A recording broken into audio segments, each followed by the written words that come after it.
ભરૂચ તાલુકાના જૂના તવરા ગામે ગૌરી વ્રતના અંતિમ અને 5મા દિવસે આસ્થા, ભક્તિ અને પરંપરાનું અનોખું દૃશ્ય જોવા મળ્યું. આધુનિક મોબાઈલ અને સોશિયલ મીડિયાના યુગમાં પણ ગામની 300થી વધુ બાળાઓ પરંપરાગત રીતે જવારા સાથે ગૌરી વ્રતની ઉજવણી કરી ભારતીય સંસ્કૃતિ પ્રત્યેની પોતાની અડગ આસ્થાનું પ્રેરણાદાયી ઉદાહરણ પૂરું પાડ્યું.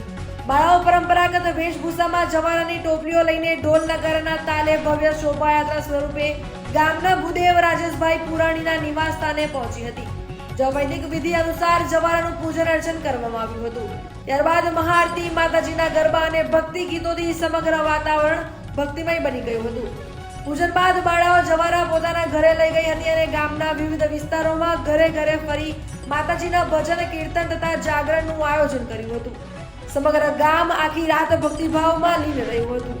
ગૌરી વ્રતના સમાપન નિમિત્તે વહેલી સવારે પવિત્રમાં નર્મદાના નીરમાં જવારા વિધિવત અને ભાવપૂર્વક વિસર્જિત કરવામાં આવશે. આજના ટેકનોલોજી અને સોશિયલ મીડિયાના સમયમાં પણ જૂના તવરા ગામના ગ્રામજનો અને બાળાઓ દ્વારા પૌરાણિક પરંપરાઓને જીવંત રાખવાનો આ પ્રયાસ માત્ર પ્રશંસનીય જ નહીં, પરંતુ નવી પેઢી માટે સંસ્કૃતિ અને સંસ્કારોનું પ્રેરણાદાયી ઉદાહરણ પણ બની રહ્યો છે.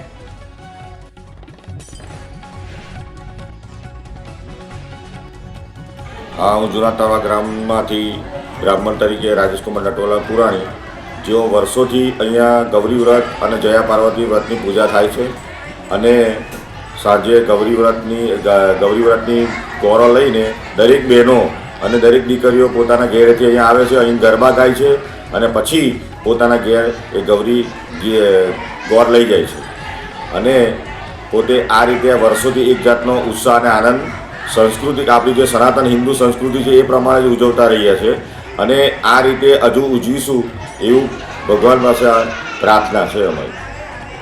દરેક મિત્રોને નમ્ર વિનંતી કે ગૌરી વ્રત હોય તો દરેક છોકરી કે છોકરીઓને એને પ્રોત્સાહન આપો, એને આ ગૌરી વ્રત શું છે તે વિશેની માહિતી આપો. જયા પાર્વતીનું વ્રત કેમ કરવાનું, જયા પાર્વતીનું વ્રતની અંદર પણ કપિલેશ્વર મહાદેવની અંદર દર વર્ષે 300થી 400 છોકરી જેવી પૂજા કરવા આવતી હોય છે અને દરેક 5 વર્ષ થાય એટલે પોતાનું લગ્ન થાય એટલે પછી એ વ્રતની ઉજવણી કરતી હોય છે.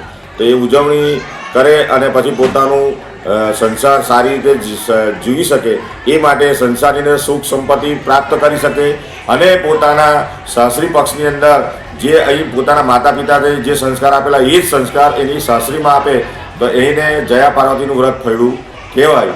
એ જયા પાર્વતીના વ્રતની અંદર લોકો આ 5 દિવસ વ્રત કરે અને વ્રત કરી અને આનંદ ઉત્સાહ મનાવી અને આજે જાગરણ કરશે, કાલે એ પોતાનું વ્રતનું પારણા કરશે અને મહાદેવને બધાને ભોજન કરાવશે, પછી એ પોતાના ઉપવાસ છોડશે.